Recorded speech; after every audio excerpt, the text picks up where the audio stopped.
Kumusta mga brad?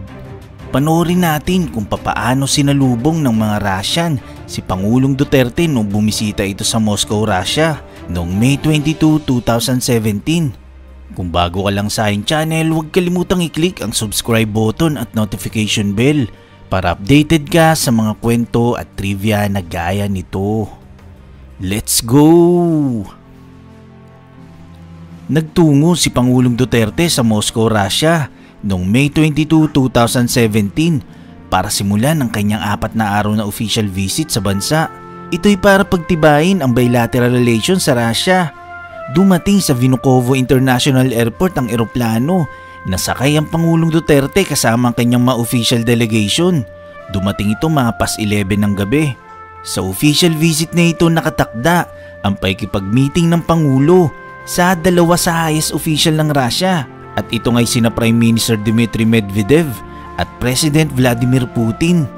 Ngayon, panoorin natin kung papaanong sinalubong ang kanyang pagdating at binigyan ng red carpet welcome si Pangulong Duterte kumpleto with military honors sa kanyang pagdating sa International Airport ng Moscow, Russia na kasabay ang pagtugtog ng lupang hinirang ng Russian military band.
Alam nyo ba na sa pagdaan ng ilang taon matapos ang unang official visit ng Pangulong Duterte sa Russia ay lalo pang dumami ang mga Pilipino nagpupunta sa bansang ito para magtrabaho. Ito'y ayon sa Philippine Ambassador to Russia na si Carlos Soreta. Katunayan, nakarang taon lang nagpakita ng interes ang Russia na gustong pumasok sa bilateral labor agreement para sa pag-deploy ng mga manggagawang Pilipino sa kanilang bansa. Ang kagandahan kasi kapag naisulong ang bilateral labor agreement sa pagitan ng Pilipinas at Russia, magkakaroon na ng legal status ang mga Pinoy na gustong magtrabaho sa Russia. Nagustuhan mo ba ang kwentong ito? I-click na ang like button at i-share ang video na to. Mag-iwan lang na komento para sa inyong mga salubin. Maraming salamat. Hanggang sa muli.